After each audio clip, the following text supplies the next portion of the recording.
పాట కూడా పాడారు. చాలా సంతోషంగా ఉన్నారు, చాలా ఆనందంగా ఉన్నారు కదా. ఈ సంతోషాన్ని మీకు ఎవరితో చెప్పండి.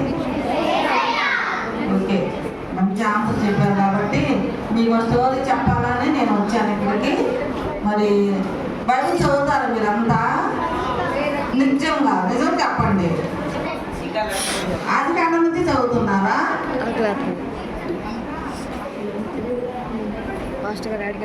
మరి మీరు బైబిల్ చదివినట్లయితే మీకు యేసు తెలుసా? బైబిల్లో యేసు ఎవరో తెలియదు కదా. యేసు ఎవరో మీకు తెలియదు. యేసు తల్లి పేరు తెలుసా? తెలుసా? మైండ్ పోయింది, అయిపోయింది మధ్యలో ఆగల. ఇంకేందిరా యేసయ్య కాదు, యేసోపు. యేసుక్రీస్తు వారు సరేనా? అయితే మనకి ఆదికాండంలో ఉంటుంది స్టోరీ అంతా. ఆదికాండము 37వ అధ్యాయం నుంచి 50 వచనాల వరకు కూడా యేసోపు స్టోరీ మనకు కనపడతా ఉంటుంది. అయితే మరి యేసోపు మరి వాళ్ళ తల్లి పిల్లలు లేరు అసలు. యేసోపు వాళ్ళ తల్లికి పిల్లలు లేరు. అయితే ఆమె ఎంతో దేవుని సన్నిధిలో కన్నీరు కారుస్తా ఉపవాసాలు అంటూ ప్రార్థన చేసుకుంటా ఉంది కదా. కనబడుతుందా? యేసోపు తల్లి ఏం చేసింది? కన్నీరు కారుస్తూ ప్రార్థన చేస్తూ ఉంది. అయితే మరి మీరు కూడా మీ మమ్మీ డాడీకి పుట్టాలంటే మీ మమ్మీ డాడీ కూడా ఎంతో మందిరాలకు వెళ్ళి కన్నీరు గార్చి ప్రార్థన చేసి, ప్రభా మాకు మగబిడ్డని, మాకు ఒక ఆడబిడ్డని అని ప్రార్థన చేస్తేనే దేవుడు మీరు పుట్టారు, తెలుసా? అందుకని మీరు ఏం చేయాలి? వాళ్ళు పడిన కష్టానికి ప్రతిఫలంగా తల్లిదండ్రులు చెప్పిన మాట వినాలి. వింటున్నారా? నిజంగా మీ తల్లిదండ్రులు చెప్పిన మాట మీరు వినాలి కదా. అలాగే మరి ఈ యొక్క తల్లి కూడా కుమారుడు పుట్టాడండి, యేసోపు గారు. యేసోపు పుట్టాడు అనమాట. అయితే యేసోపుకి మరి వాళ్ళ పెద్దమ్మ పిల్లలు కూడా ఉన్నారు. వీళ్ళందరూ కలిపి ఎంతమంది అయ్యారంటే 12 మంది అయ్యారు. ఈ 12 మంది అయినప్పుడు యేసోపు ఆఖరివాడు అనమాట. తల్లిదండ్రులకి ఆఖరిగా పుట్టినవాడు కాబట్టి ఎంతో గారం అనమాట. ఎంతో గారంగా చూసేవాళ్ళు. ఈ పెద్దోళ్ళు ఏంటి వాడినే గారంగా చూస్తున్నారు, నన్ను చూడటం లేదు, అన్ని వాడికి మంచిగా అన్నం కూడా తినిపిస్తారు, మాకు తినిపించరు అని ఆ పిల్లోడంటే అన్నదమ్ములకి ఏమైంది? కోపం పెరిగింది కదా. కోపం పెరిగి వాళ్ళంతా కోపంతో ఉంటారు. ఎప్పుడు ఏంటి కొడదామా, ఎప్పుడు వీళ్ళు తిడదామా అన్నట్టు ఉంటారు అనమాట. అది మంచి మంచి కాదు. యేసోపు అలా కాదు. చిన్నతనం నుంచి కూడా ఎంతో భయభక్తులు కలిగిన బిడ్డ అనమాట. ప్రార్థన చేసుకుంటా తల్లిదండ్రులు చెప్పిన మాట వింటూ చిన్నతనం నుంచే ఎంతో భయభక్తులు గలవాడిగా ఉంటూ ఉండేవాడు. అయితే ఆ పైన ఉన్న 11 మంది కూడా వాళ్ళ తల్లిదండ్రులు చెప్పిన మాట వినేవాళ్ళు కాదు. పొలం వెళ్ళేవాళ్ళు, పనులు చేసుకునేవాళ్ళు, అక్కడ తిట్టుకోవడం కొట్టుకోవడం అన్నీ చేస్తూ ఉండేవాళ్ళు. ఈయన కూడా వెళ్ళేవాడు, యేసోపు గారు కూడా. వెళ్ళినప్పుడు వాళ్ళు అన్నదమ్ములు కొట్టుకున్నా తిట్టుకున్నా ఏ తప్పుడు పని చేసినా వచ్చి వాళ్ళ డాడీకి చెప్పేవాడు అనమాట. వాళ్ళ డాడీకి చెప్పినప్పుడు వీళ్ళకి ఇంకా కోపం పెరిగిపోతుంది, బాగా పెరిగిపోతుంది కోపం పెరిగిపోతుంది. అప్పుడు ఆ యేసోపు గారికి ఒక కళ వస్తుందండి. ఒక కళ వచ్చి మరి దేవుడు మాట్లాడతాడు యేసోపు. ఆ కళ భావం ఏంటి అంటే మరి వాళ్ళ అన్నలో చెప్తాడు, అన్నయ్యలు నాకు ఒక కళ వచ్చింది, మరి మీరందరూ కూడా వచ్చి నాకు కాళ్ళు మొక్కుతారు, నా దండం పెడతారు అని చెప్తాడు. ఆ కళకి అర్థం చెప్తాడు అనమాట. వాళ్ళందరూ ఏం చేస్తారంటే, నీ కళ రావటం ఏంటి, నీ కాళ్ళకి మేము రావటం ఏంటి, నీ కాళ్ళ దగ్గర మేము వస్తామా అంటే నువ్వు అంత గొప్పడు అయిపోతావా, ఒక మంత్రి అవుతావా, ఒక రాజు అవుతావా, ఒక నాయకుడు అవుతావా అని ఆ పిల్లడి మీద ఇంకా కక్ష పెంచేసుకుంటారు. ఈవిడేంటి రోజు రోజుకి ఇట్లా మమ్మల్ని సాధిస్తా ఉన్నాడు, చిన్నవాడు అయి ఉండి మేము పెద్దవాళ్ళవి ఈయన ఏం చేయలేకపోతున్నాం అని బాగా కోపం పెట్టుకుంటారు. అయితే తండ్రి ఏం చేస్తాడంటే అతనికి ప్రత్యేకమైన వస్త్రం ఏబోదు వస్త్రం అని తనకి ఇస్తాడన్నమాట. ఆ వస్త్రం ఇచ్చిన దగ్గర నుంచి కూడా ఇక చెప్పలేము ఆయన మీద కోపం. అప్పటికి యేసోపుకి 17వ సంవత్సరం వస్తుంది. అయితే వీడిని ఎలాగైనా ఏదో ఒకటి చేయాలి, ఎందుకంటే వీడు లేకపోతే మమ్మల్ని బాగా చూస్తారు ఇంట్లో, వీడున్నంత కాలం కూడా మమ్మల్ని చూడరు మా నాన్న అని వాడు ఏదో ఒకటి చేయాలి, ఈరోజే చేసేయాలని వాడు ఏం చేస్తారంటే ఒక తీసుకెళ్ళి ఆ ఏపోదు వస్త్రం అనేది తీసేసి ఆ గుంట్లో పడేస్తారు. ఆ పిల్లోడిని గుంట్లో పడేసేసి బయటకు వచ్చేసిన తర్వాత అందరూ ఉంటారు. అయితే వాళ్ళ ఇంటికి పెద్దవాడైన రూబేన్ ఏం చేస్తాడంటే, అరే యేసోపు వచ్చాడు కదా, యేసోపు లేడేంటి అని అంటే మాకు తెలియదు అంటారు. తర్వాత ఎలాగైతేనే యేసోపుని బయటకు తీసుకొస్తాడు. ఎవరో రూబేన్ వాడు అన్నయ్య తీసుకొచ్చిన తర్వాత మళ్ళీ ఏం చేస్తారంటే ఆయన అటు వెళ్ళిపోగానే సరే ఆడల్లో ఒక ఆయన యోధ అని ఒక ఆయన ఉంటాడు. ఆయన ఏమంటాడంటే, అరే ఇలా కాదు, వీడిని మనం చంపితే ఏమొస్తుందిరా, మరి మన తల్లిదండ్రులకు పుట్టినోడే కదా, కాబట్టి ఇదిగో ఇప్పుడే ఇంటి నుంచి మరి ఇష్మాయిలీలంతా కూడా ఐగుప్తు దేశానికి పోతా ఉన్నారు. ఎందుకు పోతున్నారు? వాళ్ళు సాంబ్రాణి గోళం అవన్నీ అమ్ముకోవడానికి వెళ్ళిపోతున్నారు. కాబట్టి మనం వాళ్ళకి వీళ్ళని అమ్మేసేసి ఇంటికి వెళ్ళి వాడు పెద్ద బుద్ధి తినేసిందని మా నాన్న చెబుదామని వీళ్ళంతా ఒక మాట అనుకొని యేసోపుని తీసుకెళ్ళి వాడికి అమ్మేస్తామన్నమాట. అమ్మేసినప్పుడు 20 వెండి నాణాలకి అమ్మేసినట్లుగా బైబిల్లో ఉంది. అయితే మరి ఈ కొనుక్కున్న ఆయన ఏం చేస్తాడు, ఐగుప్తు దేశానికి వెళ్ళి ఇంకొకరికి అమ్ముతాడు, ఇంకొంచెం డబ్బులు ఎక్కువ బానిసలుగా అమ్మినప్పుడు ఆయన ఏం చేస్తారు, ఐగుప్తు దేశాన్ని పరిపాలిస్తున్న ఫరో రాజుకి అమ్మేస్తాడు. అయితే ఆ ఫరో రాజు చిన్న బిడ్డ కదా, దగ్గరికి తీసుకుంటాడు అన్నమాట. దగ్గరికి తీసుకొని ఎంతో ప్రేమగా చూసుకుంటా ఉంటాడు చిన్న బిడ్డ కదా. అయితే ఆ బిడ్డ వచ్చిన దగ్గర నుంచి కూడా అతను ఏం చేస్తున్నాడు, ప్రార్థన కదండి, వినయ విధేయతలు, నెమ్మది గలవాడు, పాపం ఉండదు. ఎవరన్నా అన్నా కానీ పాపించుకునేవాడు కాదు, ఒక దెబ్బ కొట్టినా కానీ అసలు పట్టించుకునేవాడు కాదు. ఎంత నెమ్మది గలవాడంటే, ఎంత వినయం, పెద్దవాళ్ళు అంటే ఎంతో మరి దేవుడితో సమానంగా చూసేవాడు అన్నమాట. అలాంటి బిడ్డని ఫరో రాజు ఎంతగానో ప్రేమిస్తా ఉన్నాడు. అంతేకాకుండా ఆయన ఈ ఇంట్లో ఎప్పుడైతే అడుగు పెడతాడో ఆ దేశంలో ఉన్న పాడి పంటలు కానీ తర్వాత వాడికి ఎలాంటి సమస్యలు లేకుండా చాలా గొప్పగా ఉంటుంది అన్నమాట, ప్రశాంతంగా ఉంటుంది. రాజు అది గమనిస్తాడు. గమనించిన తర్వాత ఇలాగా కొన్ని సంవత్సరాలు గడిచిన తర్వాత యేసోపుకి ఒక నింద వస్తుంది అన్నమాట. ఒక నింద వచ్చినప్పుడు అతను నమ్మడు, ముందు రాజుగారు నమ్మడు. ఎందుకంటే ఎంత నమ్మకంగా, అర్థమవుతుందా పిల్లలు, మీకు అర్థమవుతుందా చెప్పండి అమ్మా, అర్థమవుతుందా లేదా? మరి చెప్పలేండి గట్టిగా, 4-5 సార్లు అడిగా ఇప్పటికి. తలనొప్పే కాదు, అర్థమవుతుందని నోటితో చెప్తేనే నాకు తెలుస్తుంది కదా. అయితే వాడు ఏం చేశారంటే, ఆ రాజుగారు ఆ నింద పడిన తర్వాత సరే ఇతనికి ఇక్కడ వద్దని చెప్పి చెరసాలలో జైల్లో వేపిస్తాడు. జైల్లో వేస్తే కూడా ఆయన ఏం చేస్తాడంటే, అక్కడ ఉన్న ఖైదీలను కానీ తర్వాత ఉంటారుగా కాపలా కాసే వాళ్ళంతా, వాడు ఏం చేస్తారంటే వాళ్ళందరినీ కూడా ఈయన ప్రార్థన ద్వారా మంచి మాటల ద్వారా అందరిని మార్చేస్తూ ఉంటాడు. ఈయన చేసే పనే అది.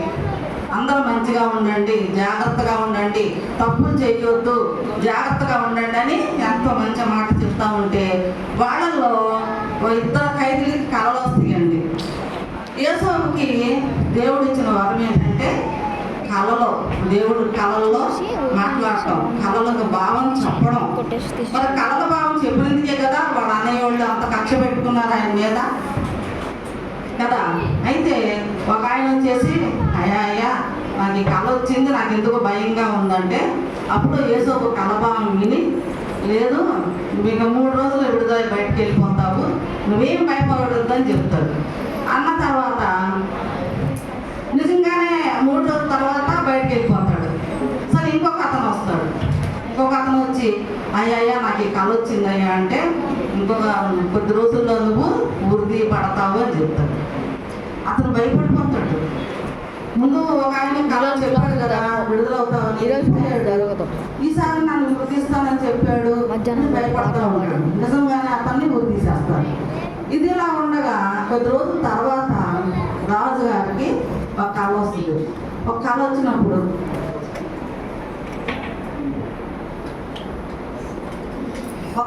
అన్నమాట. మరి ఆయనకు వచ్చిన కళ భావాన్ని అందరినీ అడుగుతూ ఉంటాడు. నాకు ఈ కళ వచ్చింది, కళ అర్థం చెప్పండి, ఆ కళ అర్థం చెప్పండి అని అంటే అక్కడ ఉన్న పండితులు ఏంటి, శాస్త్రులు ఏంటి, మన రాజభవనంలో ఎంతో మంది ఉంటారు కదా రాజుగారి దగ్గర, ఎవరు కూడా ఆ కళ భావం చెప్పలేకపోతారు. ఫస్ట్ విడుదలై వచ్చిన ఆయన అసలు మర్చిపోతాడు. ఎవరిని? యేసుని మర్చిపోయి ఎప్పుడైతే రాజుగారు అందరిని అడుగుతా ఉన్నాడో అప్పుడు వెళ్ళి అయ్యా చెరసాలలో ఉన్న యేసు గారిని పిలవండి, ఆయన అయితే ఈ కళభావం చక్కగా చెప్తాడు మీకు అని చెప్పినప్పుడు యేసుని పిలిపించిన తర్వాత రాజుగారు కళ చెప్తారు. చెప్తే అప్పుడు యేసు గారు అంటారు, అయ్యా మన దేశానికి కరువు రాబోతా ఉంది, 12 సంవత్సరాలు పంటలు పండవు, నీళ్ళు ఉండవు, కాబట్టి మీరు సిద్ధంగా ఉండాలి అని ఇప్పటి నుంచే మీరు చూసుకోవాలి అని చెప్తాడు. అప్పుడు రాజుగారు ఆయన మాట విని మరి పాపం యేసుని ఇంకా జైలుకి పంపించకుండా ఈయన దగ్గరే ఉంచుకొని, అయ్యా సమస్తాన్ని నీకు అప్పచెప్తున్నా, నువ్వు పంటలే పండిస్తావో, ప్రజల కష్ట నష్టాలు తీరుస్తావో, మరి ఏం చేస్తావో నాకు తెలీదు, ఈ భారం అంతా నీదే, నీ వెనక నేను ఉంటా, నీకు ఏది అవసరమైనా కానీ నన్ను అడుగు అని రాజుగారు రాజుగారు యేసుకి వాగ్దానం చేస్తాడు. ఇదంతా ఎక్కడి నుంచి వచ్చిందండి? ఇంత దయా కనికరం రాజుగారికి. దేవుడు చేసిన కార్యమే కదా.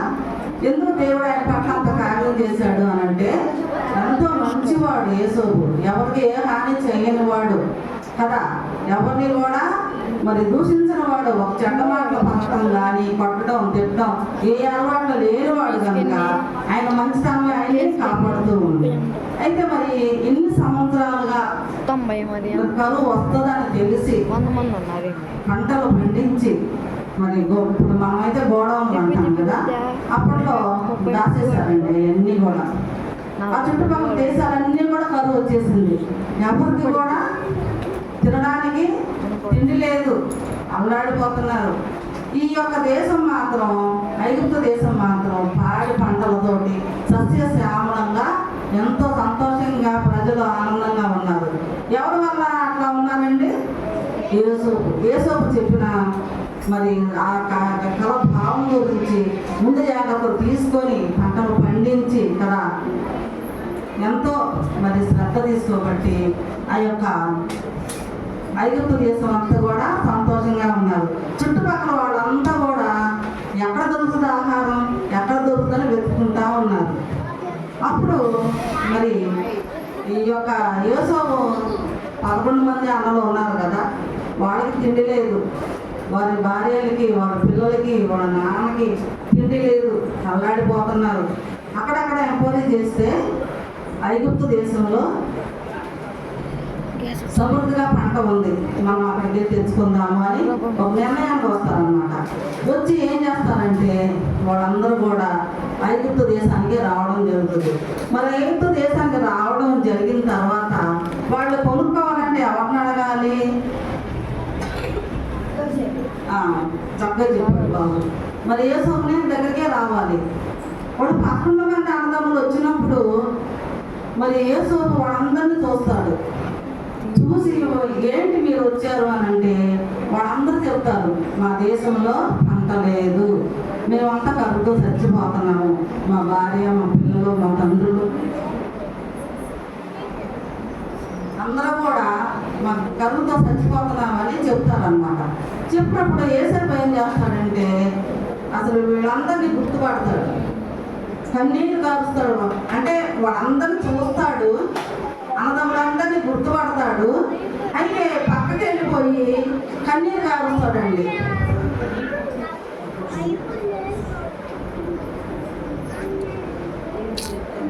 వీళ్ళంతా 11 మంది అన్నదమ్ములు, అడ్డ అందరిని చూసి చూస్తాడు కానీ వాడి ముందు బయట పడ్డాడు నేను మీ తమ్ముడిని చెప్పుకోడు. కాబట్టి వాళ్ళందరూ కూడా మీరు దయదాల్చండి, మీరు దయదాల్చండి, కనికరించండి. మీరు కనుక మాకు ధాన్యం ఇవ్వకపోతే మా పిల్లలు, మా భార్యలు, మా తల్లిదండ్రులు అంతా చనిపోతారయ్యా, దయచేసి వాళ్ళు ఎంత కన్నీరు కాసి అడుగుతున్నారు. అయితే యేసోపు ఏం చేస్తాడు, వాళ్ళందరినీ ఇక్కడే ఉండండి అని లోపలికి వెళ్ళి ఆయన మనస్ఫూర్తిగా కన్నీరు కార్చి కార్చి కార్చి నా వాళ్ళకి ఇంత ఆపద వచ్చిందా, ఇంత కన్నీరు కాస్తున్నారని పడతాడు. అయితే ఆయన కోపం ఉండాలి కదా. యేసోపుని చంపాలనుకున్నారు వాళ్ళు, గోతులో పడేశారు, బట్టలు వేసేసి వేరే వాళ్ళకి అమ్మేశారు.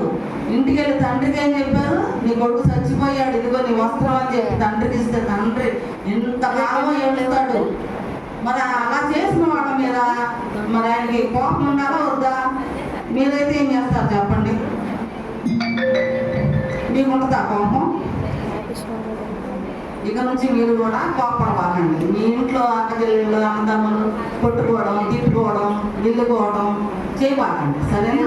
అయితే యేసోపు ఏం చేస్తాడంటే కన్నీరు కార్చి మనస్ఫూర్తిగా మరలా బయటకు వచ్చి వాళ్ళకేమేమి కావాలో వచ్చి పంపించమని పంపిస్తాడనమాట. సరే వాళ్ళందరూ కూడా ఎన్ని తీసుకొని ఇంటికి వెళ్తారు. ఇంటికి వెళ్ళి చెప్తారన్నమాట వాళ్ళ తండ్రికి, ఇక్కడ ఇట్లా తీసుకొచ్చాము, ఒక ఆయన మాకు ఇట్లా ఇచ్చారని చెప్పిన తర్వాత మరలా అయిపోద్ది. మరలా వస్తారు రెండోసారి. ఈయన అడుగుతాడు ముందు, ఏంటి మీరు ఎంతమంది ఉన్నారు, ఏంటి మీ కరువులు వచ్చారు, ధాన్యం కావాలంటున్నారు, ఎవరు ఉన్నారంటే అయ్యా మా భార్యలు ఉన్నారు, మా పిల్లలు ఉన్నారు, అంటే మా తండ్రి గారు ఉన్నారు అని చెప్పి చెప్తారు. ఇంకొక చిన్న తమ్ముడు ఉన్నాడు అంటే ఏ ఉద్దేశం ఏంటంటే యాకోబు తర్వాత ఇంకొక ఆయన ఉన్నాడు బెన్యామీను, ఆయన కూడా చంపేశారేమో, బతుకున్నాడో లేదో అని డౌట్ ఉండేది. ఎప్పుడైతే వాళ్ళు మా తండ్రి ఇంట్లో ఉన్నాడు, అక్కడ ఉన్నాడు, మా తమ్ముడు ఉన్నాడు అని చెప్పారో సరే మీరు జాగ్రత్తగా వెళ్ళమని చెప్పి ధైర్యం ఉంటాడనమాట. అవి అయిపోయిన తర్వాత మరలా వస్తారు. మరలా రెండోసారి వచ్చినప్పుడు ఇంకా ఈయన వాళ్ళని చూసి తట్టుకోలేక ఇంకా భయపడిపోతాడన్నమాట. అన్నలారా నేనే మీ తమ్ముడిని, యేసోపుని మీ తమ్ముడిని అని చెప్పినప్పుడు అందరూ ఎంతో కన్నీరు కలుస్తారు. అయ్యా నువ్వు ఒకప్పుడు మాకు చెప్పావు, మరి నీ దగ్గరికి వచ్చి కాళ్ళు అంటే మా కాళ్ళు మొక్కుతావు, నేను బతిలాడుకుంటాము అని చెప్పినప్పుడు మేము నమ్మలేదు, కలభావం చెప్పావు కానీ మేము నమ్మలేదు. మరి వాళ్ళు మా ముందు రోజు ముందుసారినప్పుడు ఏం చేశారు, దండాలు పెట్టారు కదా. అయ్యా నువ్వు కనుక మాకు ధాన్యం ఇవ్వకపోతే మా కుటుంబం అందరూ చచ్చిపోతారు, మరి దయచేసి మాకు ధాన్యం ఇవ్వండి బతులాడుకుంటారు, దండాలు కూడా పెడతారు కదా. అయితే రెండోసారి వచ్చినప్పుడు ఇంకా యేసోపు ఆలోచన చేయకుండా మరి అయ్యా నేను మీ తమ్ముడిని, మీ యేసోపుని అన్నప్పుడు వాళ్ళలో ఎంత పశ్చాత్తాపం వస్తుందంటే చెప్పలేము అన్నమాట. అదంతా కూడా నిజంగా నువ్వు కలబాబు చెప్పినప్పుడు మేము నమ్మలేదు, నువ్వు చంపాలని చూసావు, మీరు చాలా మూర్ఖులవి, నువ్వు క్షమించు అంటే అలా అనొద్దు. మీరు ఒక తల్లి పుట్టినవాళ్ళం, మా తండ్రి పుట్టినవాళ్ళం కాబట్టి మనంతా ఐకమత్యంగా ఉందాం, మనందరం కలిసిమెలిసి ఉందాం, మీరు వెళ్ళి నాన్నని తీసుకురండి అన్నప్పుడు వీళ్ళు కూడా వెళ్ళి చెప్పి కొన్ని గుర్తులు ఇస్తాడన్నమాట. యాకోబు ఇచ్చినప్పుడు ఆయన తీసుకెళ్ళి ఇదిగో నీ కుమారుడు యేసోపు బతికే ఉన్నాడు, చచ్చిపోలేదు. ఆ తండ్రి అంత దుఃఖం వచ్చి ఉంటుందండి. ఆ టైంలో ముసలివాడైపోతాడు కదా. ముసలివాడైపోయినప్పుడు కొడుకు బతుకోవచ్చు, ఒకప్పుడైనా చచ్చిపోయాడని చెప్పారు, మళ్ళీ ఇప్పుడు బతుకున్నాడని చెబుతున్నారు. ఎలా సాధ్యం? అది దేవుని యొక్క ప్రణాళిక, దేవుని యొక్క చిత్తం. మరి యాకోబు యేసోపు తండ్రి యాకోబు చరిత్ర కూడా ఉంది కదా మీకు. యాకోబు చరిత్ర కూడా తెలుసా తెలియదా మీకు కదా. మరి రాహేలు పుట్టిన బిడ్డ యేసోపు. మరి ఏ రీతిగా వాళ్ళందరూ వచ్చి కాళ్ళు మొక్కి అయ్యా మమ్మల్ని క్షమించు తమ్ముడు, క్షమించంటే అనలాగా మీరు ఆ మాట అనొద్దసలు. మనందరం ఒక కుటుంబం అంది. మీరు వెళ్ళి నాన్న తీసుకురామన్నప్పుడు వాళ్ళు వెళ్ళి వాళ్ళ నాన్నగారిని తీసుకొచ్చి ఎంతో సంతోషంతో ఆనందంతో ఆ కరువు అంతా పోయే వరకు, కరువు పోయిన తర్వాత కూడా వాళ్ళు ఐగుప్తు దేశంలో ఎంతగానో విస్తరించారండి. కాబట్టి మీరు కూడా ఒక కుటుంబంలో ఉన్నప్పుడు ఒక్క తల్లికి పుట్టిన బిడ్డలు కాబట్టి అన్నదమ్ములు కానీ అక్కజల్లు కానీ ఒకే మాట మీద ఉండాలి. తిట్టుకోకూడదు, కొట్టుకోకూడదు, కక్షలు పెంచుకోకూడదు. సరేనా? ఈ కొద్ది మాట దేవుడు దీవించి ఆశీర్వదించున్నాను.